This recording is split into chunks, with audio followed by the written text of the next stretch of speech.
An arrogant mayoral candidate publicly humiliates a street sweeper over a trivial accident. Little did he know that the discreet woman witnessing everything was, in fact, the electoral judge in disguise, ready to turn the tables and cancel his candidacy on the spot. Dr. Alvaro Mendonça's smile, once wide and confident for the cameras, vanished in a blink. His white linen suit, impeccable moments ago, now displayed a dark, damp stain on its lapel, the result of an accidental splash of dirty water from Mr. Jorge's cart.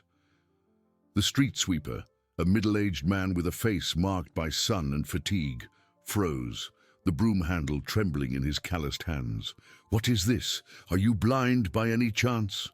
Alvaro's voice, which moments before had echoed promises of progress, cut through the air with unexpected fury. The tone was sharp, laden with a contempt that made some of his advisers recoil. Mr. Jorge, his heart pounding, dropped the broom and tried to approach, his hands raised in an apologetic gesture. "I'm sorry, Doctor. Please forgive me. I didn't see you. It was an accident, I swear. I was trying to avoid the crowd." He instinctively tried to wipe the stain with his fingertips, but Alvaro recoiled with a start, as if he had been touched by something contagious. "Don't touch me with those filthy hands. Look what you've done. My suit, my campaign suit. Do you have any idea how much this costs you, good for nothing?" Alvaro gesticulated, his face red with rage. "Do you think you can go around dirtying people like this? A man like me, who works for the good of this city. You're a parasite, a nuisance." The crowd that had been applauding now murmured, some shocked, others merely observing the scene with discomfort. Mr. Jorge cringed, his eyes welling up, his head bowed. The public humiliation was a heavy burden, but the candidate's fury seemed to crush him. "I'm very sorry, Doctor. I can try to clean it. I'll pay for the dry cleaning." "Pay? You? With what? With your street sweeper's salary? Don't make me laugh." Alvaro let out a sarcastic, cruel laugh. "You know what you should do? Get out of here. People like you only hinder progress. Go clean your own mess, not mine." He made a gesture of contempt, as if shooing away an insect. A few meters away, Dr. Helena Vasconcelos, discreetly dressed in a simple pantsuit, observed every detail. Her eyes, previously calm, hardened with each word uttered by Alvaro.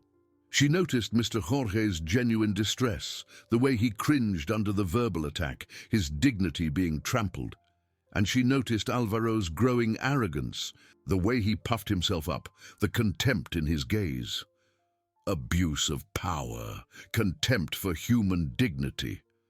This is not a leader, she thought, a flame of indignation igniting in her chest. When Alvaro made his final gesture of contempt, Dr. Helena knew it was time. She stepped forward, her voice calm but with undeniable authority, cutting through the crowd's murmur. "Excuse me, Dr. Mendonça." Alvaro turned, irritated by the interruption. "Who are you, madam? Can't you see I'm busy with an incident?" Helena walked directly up to him, her gaze firm and unwavering. "I am Dr. Helena Vasconcelos." She paused, allowing her words to sink in. "And I am the electoral judge for this judicial district." A sepulchral silence fell over the square. The air seemed to thin. Alvaro's smile froze, and the blood seemed to drain from his face, leaving him pale. Mr. Jorge raised his head, his eyes wide in disbelief. "I witnessed the entire scene, Dr. Mendonça," Helena continued, her voice now laden with the weight of her office.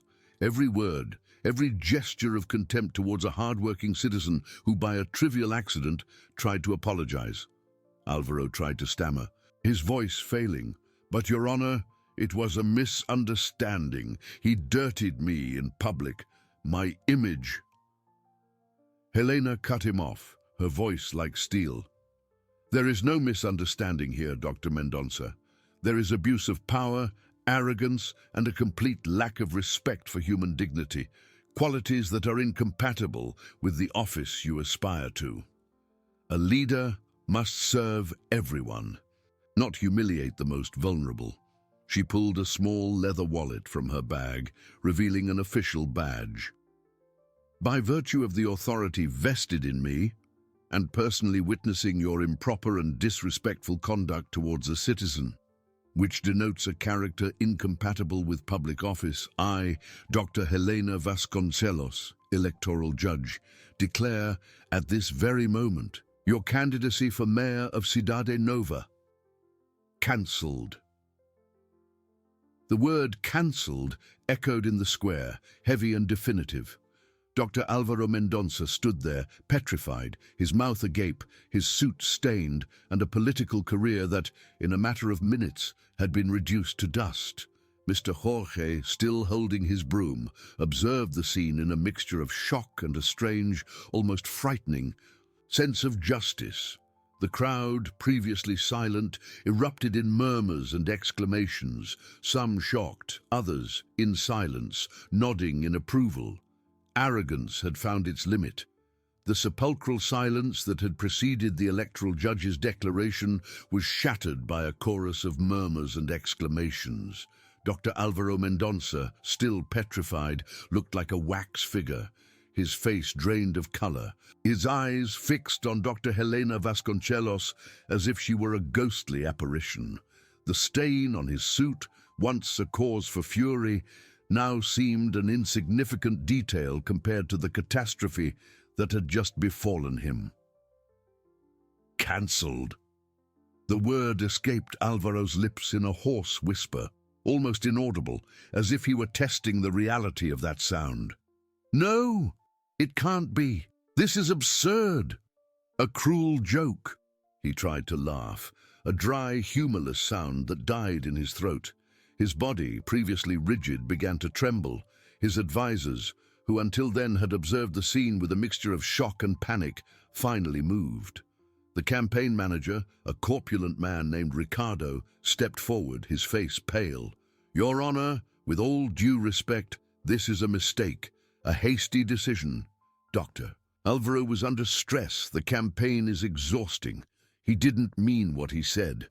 Ricardo tried to intervene, but Helena raised a hand, a gesture that froze the man in place. "There is no mistake, sir, and there is no room for justifications. Dr. Mendonça's conduct was clear, public, and unacceptable for a candidate for any public office, especially for mayor. A leader must be an example of respect and dignity, not of contempt and arrogance." Helena's voice was firm, every word weighing like a stone. Her eyes, previously calm, now shone with unwavering determination. Alvaro, finally awakening from his stupor, felt a wave of rage and despair. "But who are you to do this? To destroy my career, my life, because of a dirty street sweeper? This is political persecution. I will appeal. I will sue you." His voice rose in pitch laden with hysteria. He gesticulated wildly, his stained suit swaying with his movements. Helena stared at him without flinching. "I am the electoral judge, Dr. Mendonça, and my function is to ensure the fairness and morality of the electoral process. Your conduct today demonstrated, without a shadow of a doubt, that you do not possess the necessary morality to represent this city. Your candidacy was cancelled for abuse of power and disrespect for human dignity, as provided for in electoral legislation." She paused briefly, her gaze sweeping over the crowd, watching in stunned silence. "And there is no appeal for what was witnessed by me and by dozens of citizens. The decision is irrevocable." The word irrevocable hit Alvaro like a physical blow.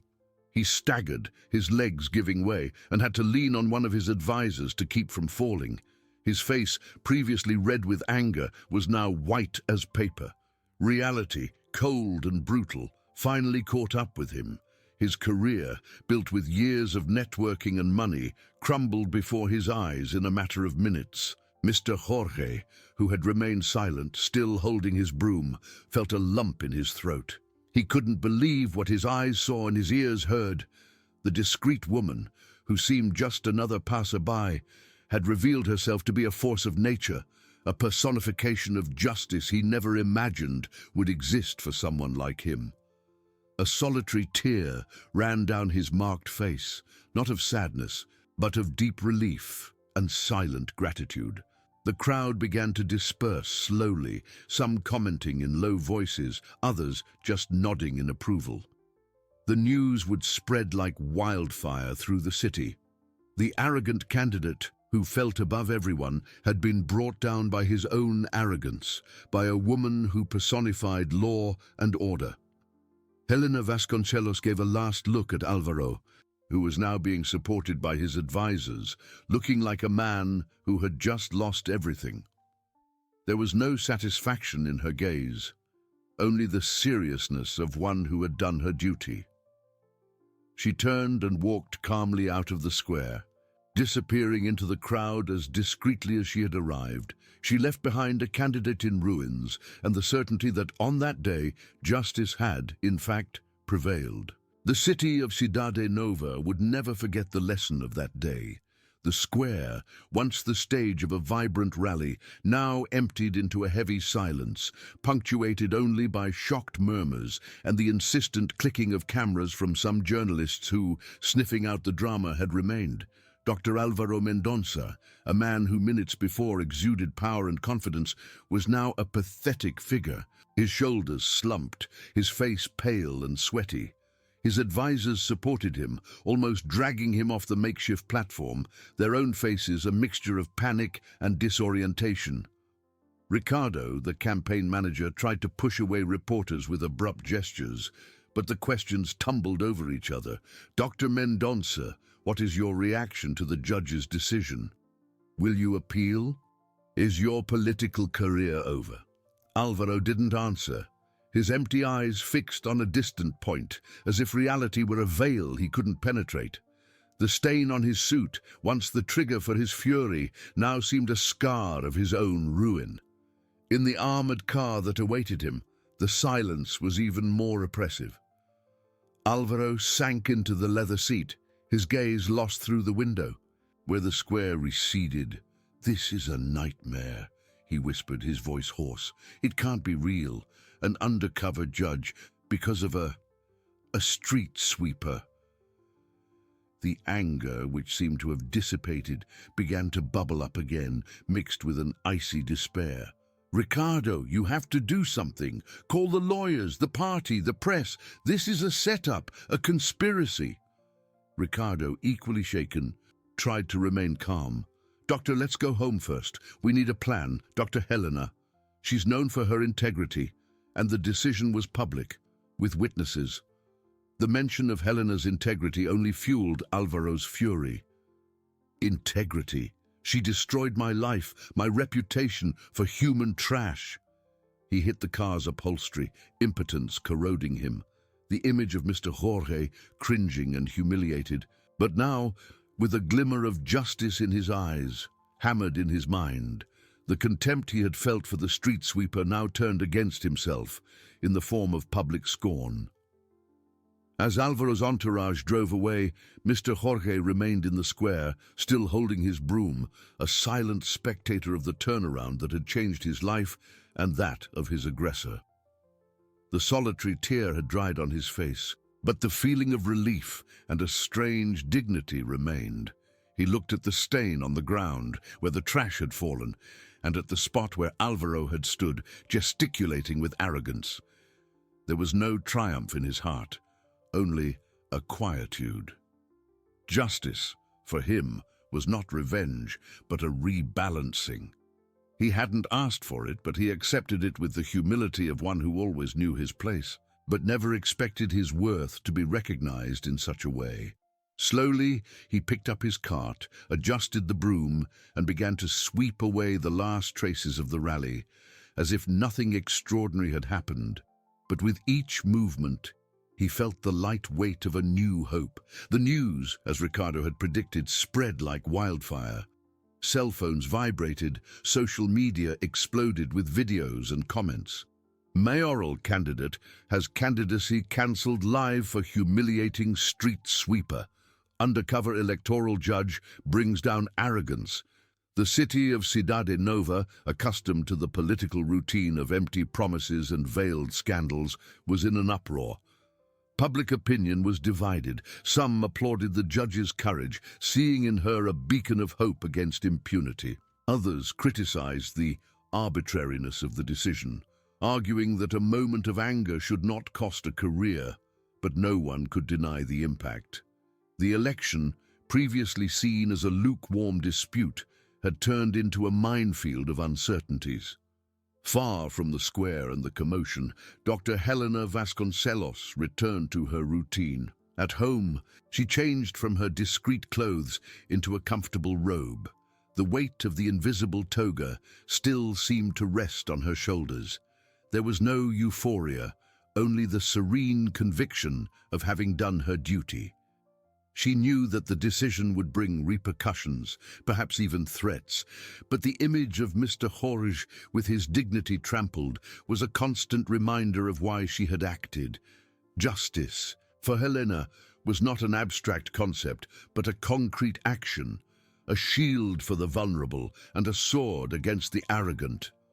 On that day, she had wielded the sword, and the echo of that decision would resonate for a long time, redefining not only an election, but perhaps the very morality of a community. The night that followed electoral judge Helena Vasconcelos's decision was long and feverish for many in Cidade Nova. For Dr. Alvaro Mendonça, it was a purgatory. In the icy comfort of his mansion, the silence was more deafening than any scream. He refused to eat, to sleep, to accept. His lawyers and campaign committee gathered in his living room, transforming the luxurious environment into a crisis headquarters. "There are no precedents for this, Doctor," the lead lawyer, Dr. Siqueira, tried to explain, his voice laden with a weariness that bordered on despair. The judge acted within her prerogative and the public nature of the act, with dozens of witnesses and recordings. It's almost impossible to reverse. Alvaro, with bloodshot eyes and the still-stained suit he refused to take off, stood up abruptly. "Impossible. Nothing is impossible, Siqueira. We're talking about my career, my life, that woman. She can't just appear out of nowhere and destroy everything because of an accident." The word accident sounded hollow, even to him. Ricardo, the campaign manager, tried to intervene cautiously. "Doctor, the press is all over us. The phones won't stop ringing. The other candidates are already positioning themselves, some cautiously, others seizing the opportunity." The mention of his rivals made Alvaro's blood boil again. "Seizing?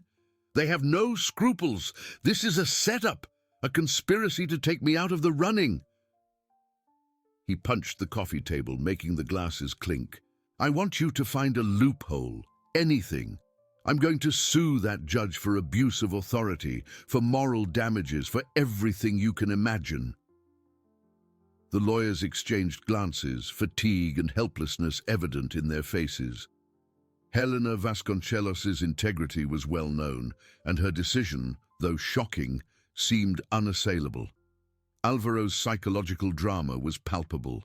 Denial, anger, and despair alternated on his face.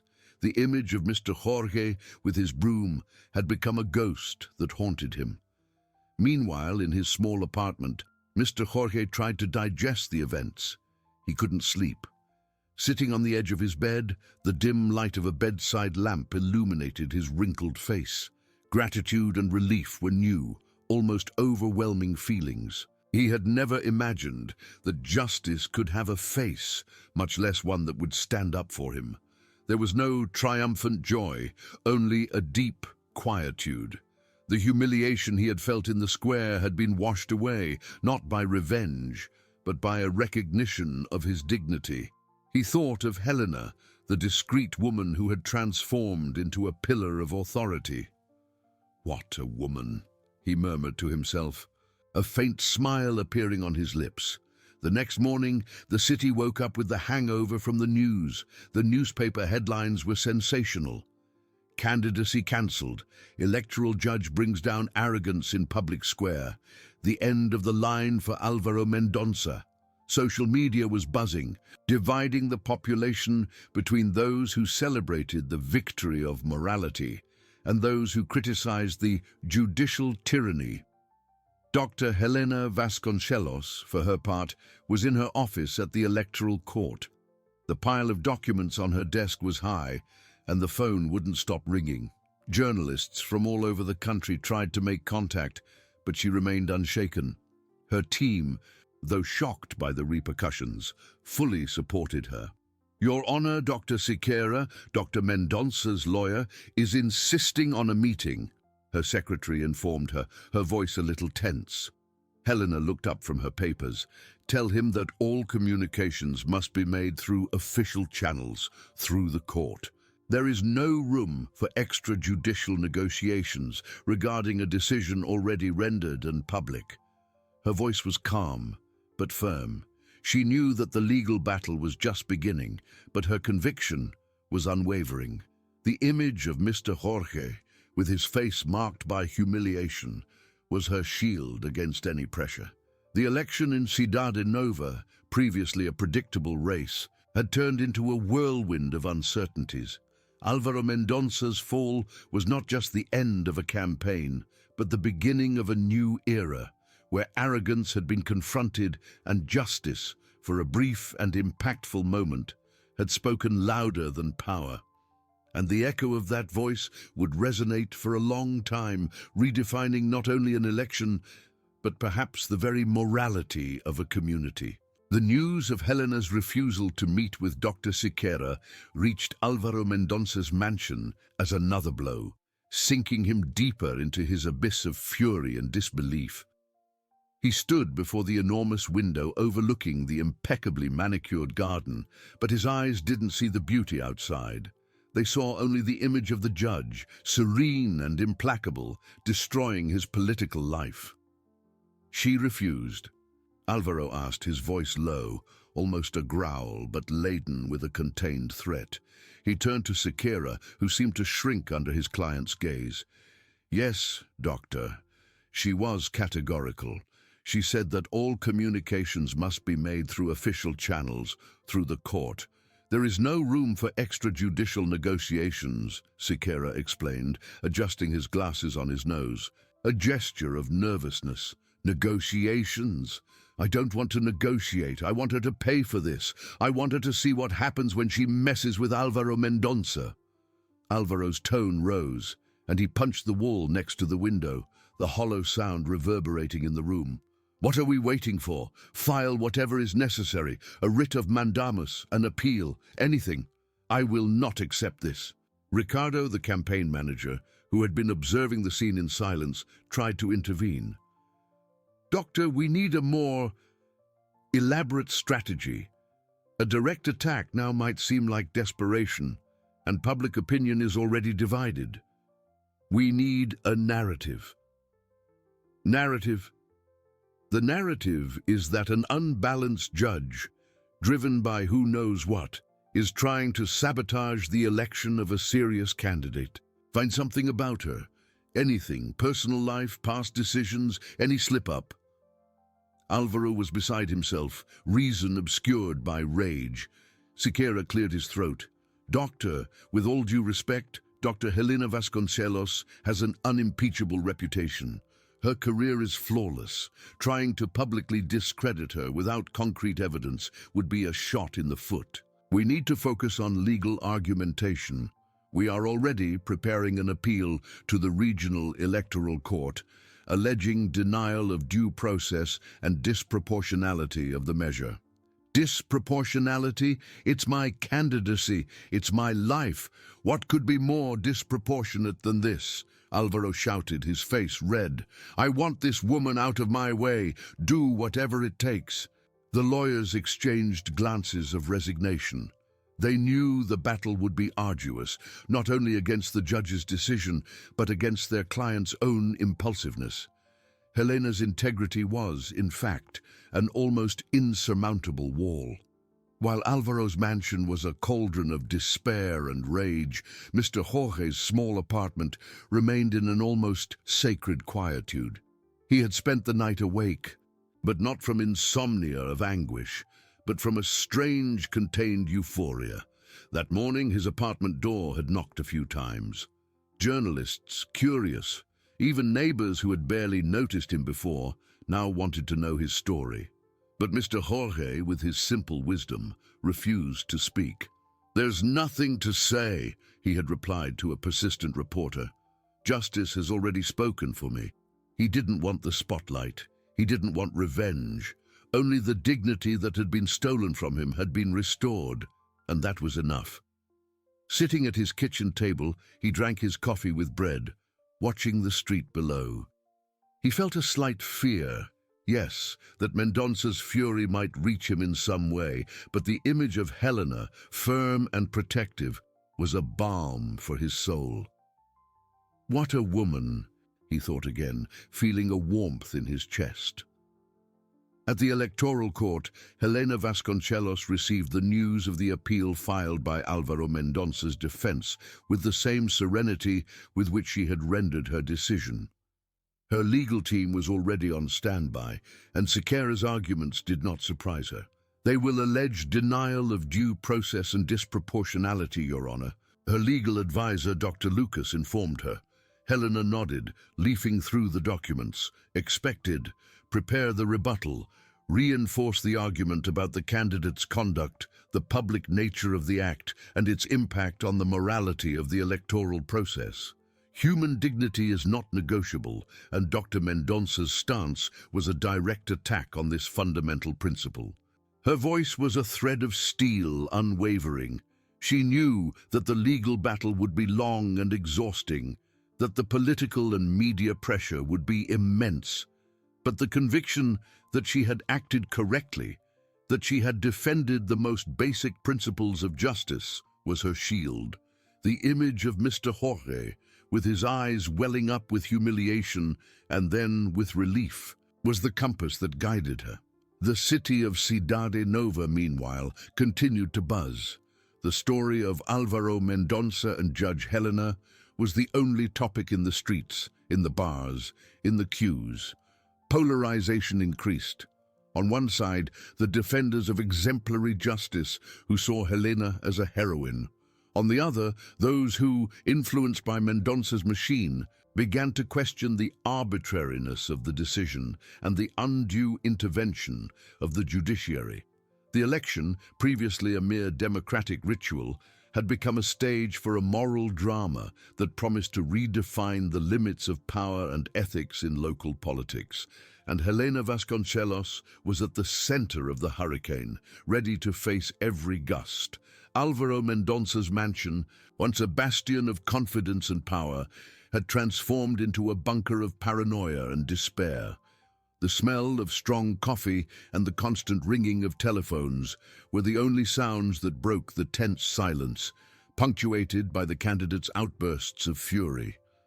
Álvaro paced back and forth in the living room, his suit crumpled and his tie loose, a stark contrast to his impeccable public image. "Don't come to me with unimpeachable reputation, Siqueira. Reputation is built, but it can also be destroyed. No one is untouchable. I want you to scour that woman's life top to bottom, find a mistake, a slip-up, anything that disqualifies her." Álvaro's voice was hoarse, his eyes bloodshot from sleepless nights and contained anger. Siqueira, the lawyer, tried to remain calm, but the pressure was overwhelming. "Doctor, we are already working on the appeal with the utmost urgency. Our arguments are solid. Denial of due process, as the decision was rendered without due process, and disproportionality of the penalty since the cancellation of the candidacy is an extreme measure for what was an incident." The word incident still sounded hollow, but it was the line of defense. Incident? She humiliated me in public. She destroyed years of work. This was not an incident, it was an orchestrated attack. Álvaro gesticulated, almost hitting a Ming vase on the table. "And what about her? Nobody has a perfect past. Children, ex-husbands, debts, anything. I want her life exposed. If she can judge me, I can judge her." Ricardo, the campaign manager, intervened cautiously. "Doctor, the press is monitoring our every step. Any move that looks like a personal attack on the judge without concrete evidence could turn public opinion against us for good. We need to be surgical, focus on legality, on the arbitrariness of the decision, on the undue intervention of the judiciary in the democratic process. Alvaro stopped abruptly, fixing Ricardo with an icy stare. Arbitrariness. Of course it was arbitrary. A judge who thinks she's God. I will not bow to her. I will fight to the end. And if I have to unearth every one of her secrets to do it, I will. The lawyers exchanged glances of concern. Alvaro's irrationality was reaching dangerous levels. They knew that Helena's integrity was a powerful shield, and any unfounded attack would only reinforce her image as a heroine of justice. The legal battle would be fought in the courts, but the war of narratives was already in full swing in the streets and in the media. Meanwhile, in the Electoral Court office, Helena Vasconcelos maintained the serenity that was lacking in Mendonça's mansion. Sitting at her desk, she reviewed the arguments that would be presented in response to the appeal. Beside her, Dr. Lucas and his legal team worked diligently, but with a contagious calm, inspired by the judge herself. They will try to disqualify the decision, alleging that there was no due process and that the measure was disproportionate, Dr. Lucas explained, pointing to the documents. Our focus must be on the flagrancy of the act, the public nature of the candidate's conduct, and the direct impact on the morality and fairness of the electoral process. Human dignity, especially that of a worker, is a non-negotiable pillar of our Constitution and of the ethics expected of a leader. Helena nodded, her voice firm and clear. Exactly. Dr. Mendonça's conduct was not an isolated incident, but a public demonstration of contempt for a citizen and, by extension, for a significant portion of the population. A mayoral candidate who aspires to govern a city must be an example of respect and urbanity. The office demands that. The decision was taken in flagrante delicto before dozens of witnesses and with ample media coverage. There was no denial of due process, as the act occurred in real time, and justice's response was immediate and proportionate to the gravity of the offense. She paused, her eyes sweeping the room. We are not just defending a judicial decision. We are defending the integrity of the democratic process and the dignity of every citizen. We cannot allow arrogance to become a political tool. The team felt the strength of her words. Helena's conviction was a beacon in the storm. She knew that the fight would be long, that attacks would come from all directions, but she was ready. The image of Mr. Jorge, with his broom and his look of gratitude, was the driving force that propelled her. Far from the commotion of the courts and mansions, Mr. Jorge continued his simple routine. His apartment door still received knocks from curious journalists, but he kept himself secluded, finding peace in the quietness of his home. His gratitude to Helena was a deep feeling, warming him inside. He didn't want revenge, just restored dignity. That day, while drinking his coffee, he heard the news about Mendonça's appeal on the radio. A slight shiver ran down his spine, but it was soon replaced by an unwavering confidence. She will handle it, he murmured to himself, a serene smile on his lips. Justice had spoken, and he believed it would speak again. The city of Cidade Nova, for its part, continued to be a stage for heated debates. Social media was a battlefield, and radio and TV programs exhaustively discussed the case. Polarization increased, with each side defending its truth. The election, previously a mere democratic ritual, had become a stage for a moral drama that promised to redefine the limits of power and ethics in local politics. The next step would be the analysis of the appeal by the Regional Electoral Court, and everyone anxiously awaited the unfolding of this drama that promised to redefine local politics. The Grand Hall of the Regional Electoral Court, TRE, was more crowded than usual. Journalists, lawyers, curious onlookers, and representatives of civil society filled every seat, the expectation palpable in the air. It was not just a judgment, it was a spectacle that promised to define the direction of local politics and perhaps establish a precedent on ethics in public life. In the spotlight, the bench of electoral judges, three imposing figures whose serious expressions revealed the gravity of the decision they held. On the left side, Álvaro Mendonça's defense team, led by Siqueira, seemed exhausted but determined. Mendonça, with a pale and tense countenance, sat beside them, his eyes sweeping the room with a mixture of arrogance and despair. On the right side, Dr.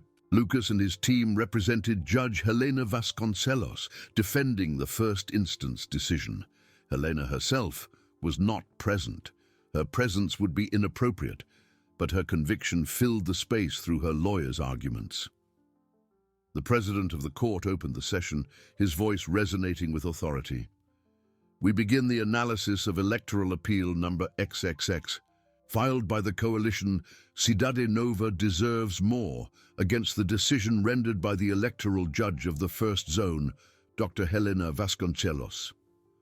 Siqueira was the first to speak, his voice trained for forensic oratory. Your Excellencies, what is at stake here is not the isolated conduct of one man, but the very legal stability of the electoral process. The first instance decision, though rendered with the best of intentions, suffers from incurable defects. There was a denial of due process as the extreme measure of cancelling the candidacy was applied in flagrante delicto, without the opportunity for rebuttal and full defence. Furthermore, the penalty is manifestly disproportionate to the act. An incident, a public disagreement, however regrettable, cannot justify the annulment of a legitimately built candidacy supported by thousands of voters.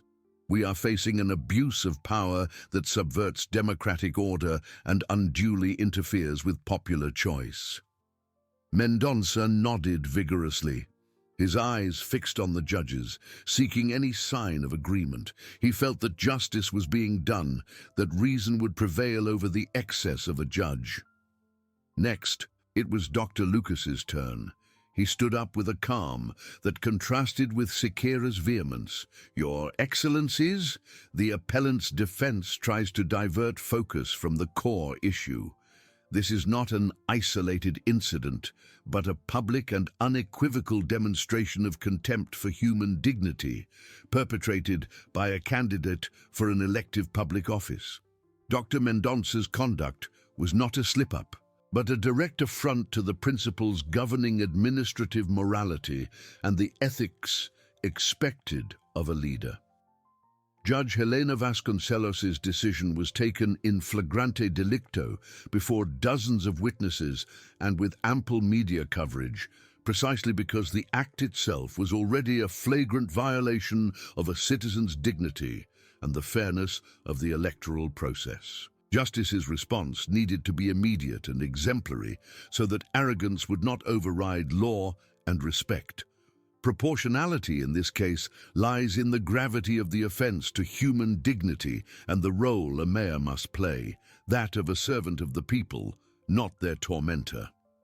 The judges listened attentively, their quick notes filling the pages. The tension in the room was almost unbearable. After the oral arguments, the court went into recess for deliberation. The minutes dragged like hours. Mendonça bit his nails, confidence draining with each second. Dr. Lucas, though serene, felt the weight of responsibility. Finally, the president of the court returned, accompanied by the other two judges. A sepulchral silence fell over the room. After careful analysis of the records and oral arguments, this regional electoral court, by majority vote, decides. Mendonça held his breath. Mr. Jorge, in his small apartment, with the radio glued to his ear, closed his eyes. Helena, in her office, felt a knot in her stomach despite her conviction.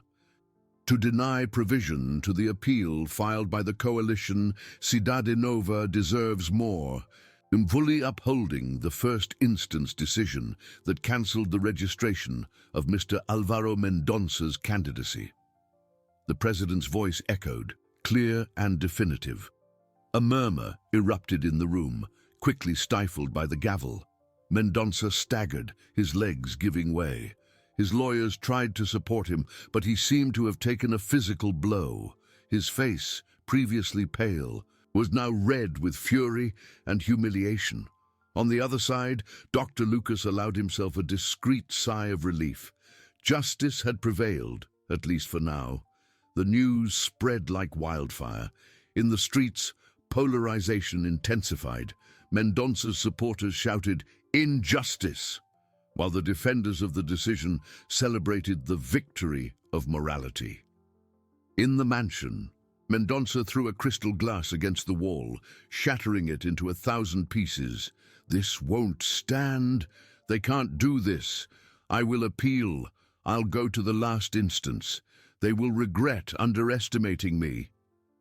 His voice was a roar, the promise of an even fiercer war. In the Electoral Court office, Helena Vasconcelos received the news with the same serenity with which she had rendered her initial decision. A faint smile of satisfaction, not of personal triumph, but of duty fulfilled, illuminated her face. She knew that the battle was not over. The Superior Court of Justice, STJ, and perhaps the Supreme Federal Court, STF, would still be stages for this drama. But for now, Mr. Jorge's dignity and the integrity of the electoral process had been reaffirmed. Justice, slow and sometimes circuitous, had taken another step. Mr. Jorge, upon hearing the confirmation on the radio, felt a comforting warmth in his chest. The tears, which he thought had dried, ran silently. They were not tears of sadness, but of deep gratitude. He knew that Helena's fight would continue, but his faith in her justice had been renewed. The broom, leaning in the corner of the room, seemed to shine a little brighter that day. The city of Cidade Nova, divided and in effervescence, awaited the next chapters of a saga that promised to mark its history. The shattering of crystal echoed through the mansion, a sharp sound that seemed to tear the air. Álvaro Mendonça stood in the middle of the living room, his fists clenched, his face contorted in a mask of fury and disbelief. His lawyers, Siqueira and another colleague, tried to approach, but the aura of rage emanating from him kept them at a respectful distance. "This is a farce, a conspiracy. They can't just annul the will of thousands of voters because of an incident." Mendonça roared, his voice hoarse, almost a growl. "I'm the strongest candidate. They want to get me out of the way. This judge, this little woman, she'll pay for this."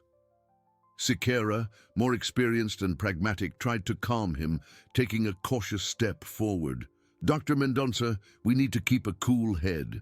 The TRE's decision was a setback, yes, but it's not the end. We still have the Superior Electoral Court, the TSE. That's where we're going. Now, I won't give these people a minute's rest. I want you to prepare the appeal immediately. I want you to deconstruct every argument, every comma of this absurd decision. I want you to show the whole country the injustice they are committing against me, against democracy," Mendonça demanded, hitting the coffee table so hard that a flower vase trembled and almost fell. His younger colleague, visibly shaken by the client's outburst, cleared his throat. "But, Dr. Mendonça, the TSE is a higher court. The arguments need to be very solid, focused on legal issues, not just facts. The issue of proportionality and denial of due process has already been widely debated in the TRE. Don't give me buts. I want a victory. I want my name cleared. I want the mayoralty. You are my lawyers, aren't you? Then do your job." Mendonça interrupted, his eyes flashing. The defeat in the TRE had irreparably wounded his ego, and he saw the next battle not just as a legal matter, but as a personal vendetta against Helena Vasconcelos. While Mendonça's fury spread through the mansion, in the TRE office, Helena Vasconcelos and Dr. Lucas reviewed the documents. Helena's serenity was a counterpoint to the storm that was brewing on the other side of the city. "It was expected," Helena commented, a faint smile on her lips. Mendonça would not accept such a defeat so easily. The TSE will be the next stage. Dr. Lucas nodded, his expression serious. Yes, Doctor. And the challenge there will be even greater. The TSE deals with issues of national repercussion, and the political pressure will be immense. We need to be prepared for any kind of legal or media maneuver. And we will be, Helena affirmed, her voice firm and confident. Our arguments are clear: the defense of human dignity, the integrity of the electoral process, and the ethical conduct expected of a candidate for public office. It's not a mere incident, Lucas. It was an act of public contempt, filmed, witnessed, and which revealed the true face of a man who aspired to govern. Justice cannot close its eyes to this. She paused, her eyes fixed on a distant point, as if envisioning the scenario of the next confrontation. The TRE's decision was an important step, a recognition that morality matters. Now, in the TSE, we will have to solidify this understanding, show that arrogance cannot be tolerated in any sphere of public life, much less in politics. Far from the courts and mansions, Mr. Jorge sat in his small living room, the radio still on, but at a low volume. The news of the TRE's decision had been a balm for his soul. He felt no triumphant joy, but a deep peace. That warmth in his chest, the silent tears, were proof that his faith in Helena's justice had not been in vain. He picked up the broom leaning against the wall, running his hand over the smooth handle. It was not just a tool for work, it was a symbol of his dignity, which had been trampled and was now being restored.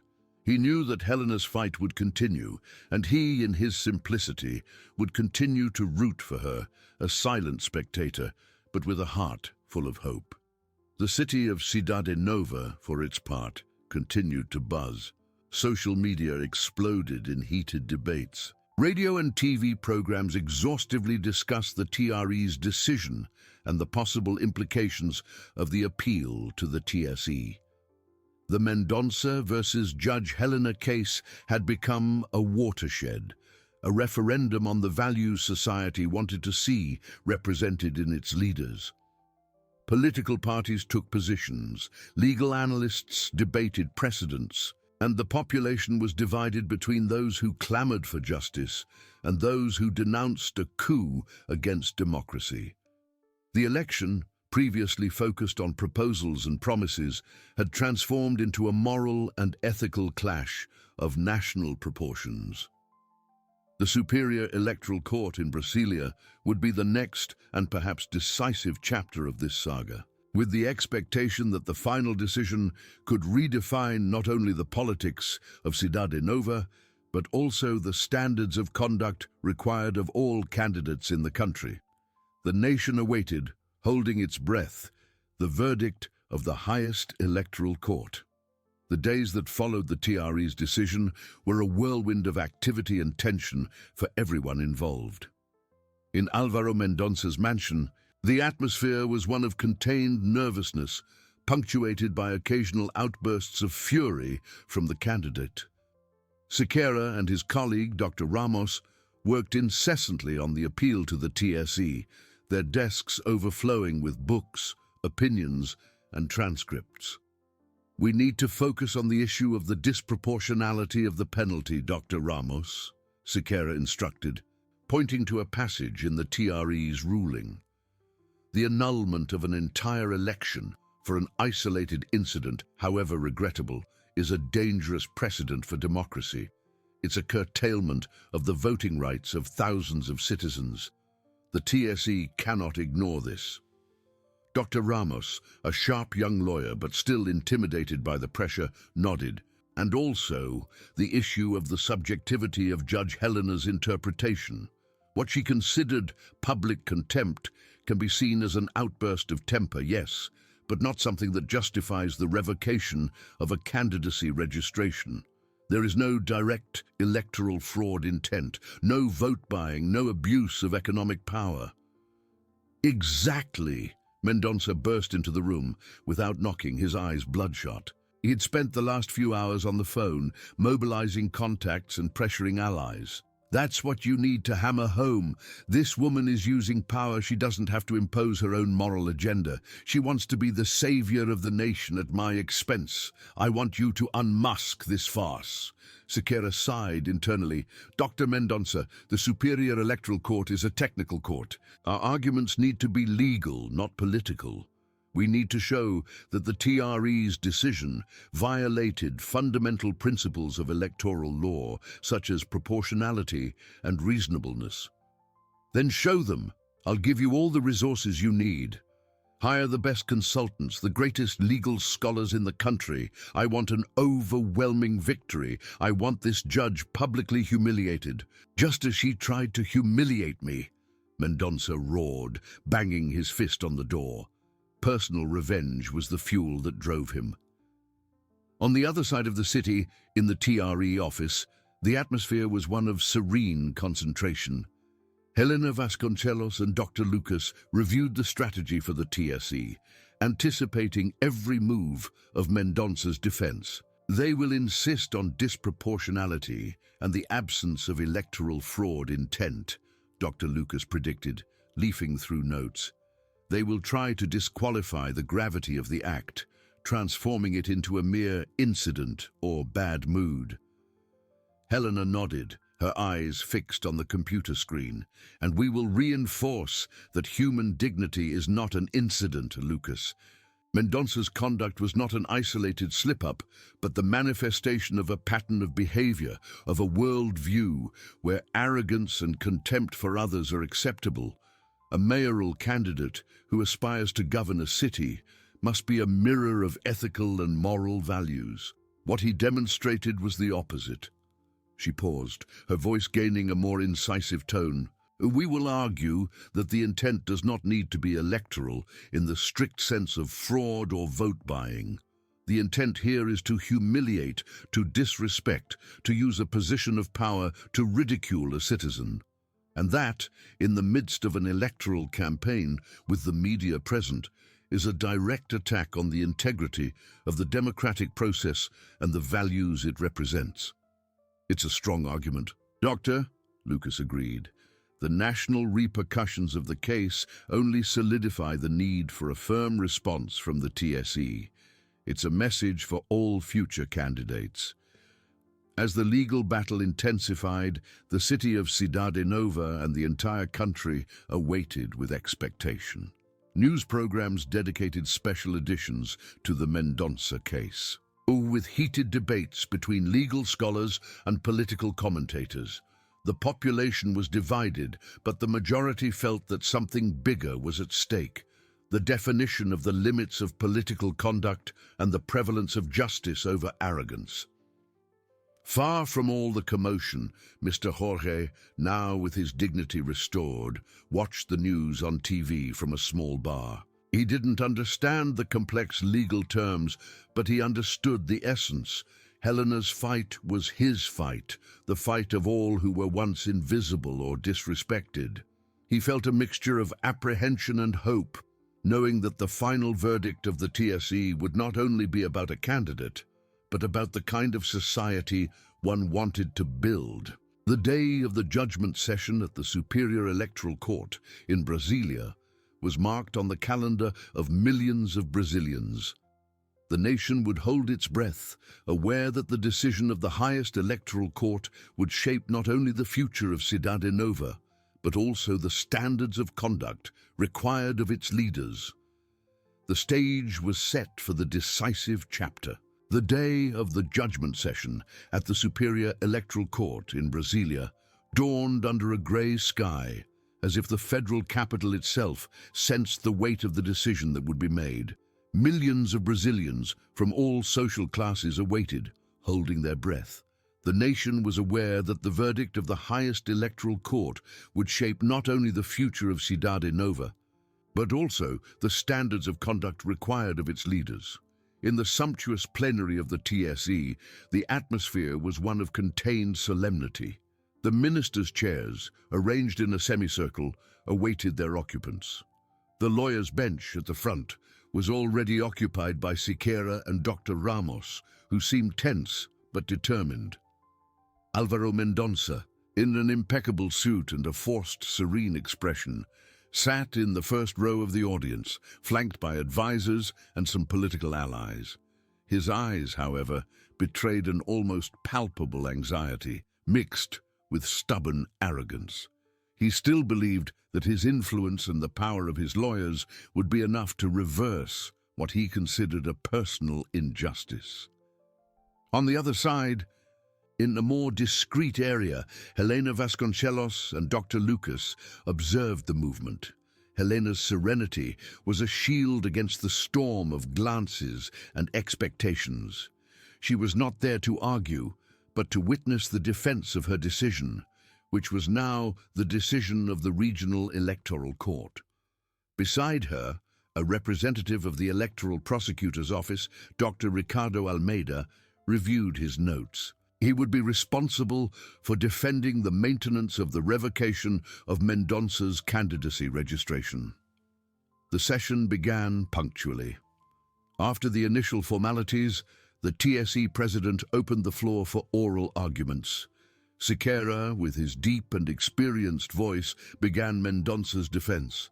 Your Excellencies, Ministers, what is at stake here is not only Álvaro Mendonça's candidacy, but the very proportionality of electoral justice and the voting rights of thousands of citizens.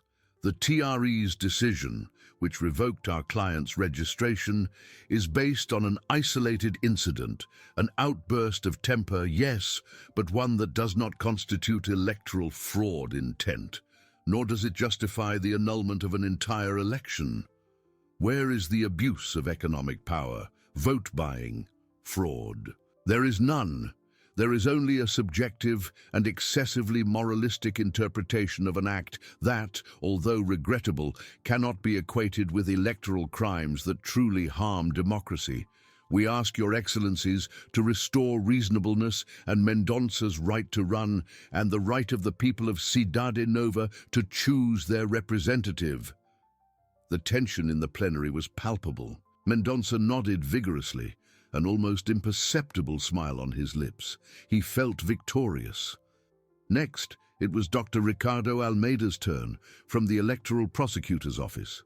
His voice was calm, but laden with conviction. Your Excellencies, Ministers, the Electoral Prosecutor's Office defends the maintenance of the TRE's decision. We are not here to discuss an isolated incident, but rather an act of public contempt, filmed, witnessed, and which revealed the true face of a man who aspired to govern. Human dignity is not a detail, it is the basis of our Constitution. A mayoral candidate who seeks the trust of his people must be a mirror of ethical and moral values. Álvaro Mendonça's conduct was not a mere bad mood. It was the manifestation of unacceptable arrogance, a direct attack on the integrity of the democratic process and the values it represents. The intent here is not to defraud the election, but to humiliate, to disrespect, to use a position of power to ridicule a citizen. This, in the midst of an electoral campaign, is a dangerous message to society. It is an invitation to barbarism. The TSE has the opportunity and the responsibility to send a clear message. Politics is not a stage for arrogance, and justice will prevail over arrogance. Helena felt a shiver. Dr. Almeida's words echoed her own convictions. Mendonça, in turn, was pale, his expression of confidence replaced by contained fury. The ministers began their votes. One by one, with dense legal arguments and references to precedents, they analyzed the case. The discussion deepened on the interpretation of what constitutes conduct incompatible with the dignity of the office and morality for the exercise of mandate. The majority of votes leaned towards upholding the TRE's decision, emphasizing that Mendonça's conduct, although not a classic electoral crime, violated fundamental principles of public life. Finally, the TSE president cast the decisive vote. In view of the foregoing, and following the majority of votes, the Superior Electoral Court, by majority, decides to deny Álvaro Mendonça's appeal, fully upholding the decision of the Regional Electoral Court, which revoked his candidacy registration and consequently annulled the mayoral elections in Cidade Nova. The president's voice echoed in the plenary, followed by a stunned silence. Álvaro Mendonça seemed to have been punched in the stomach, his face contorted in a mixture of disbelief and hatred. He stood up abruptly, knocking over his chair, and left the plenary without looking back, his lawyers rushing to catch up with him.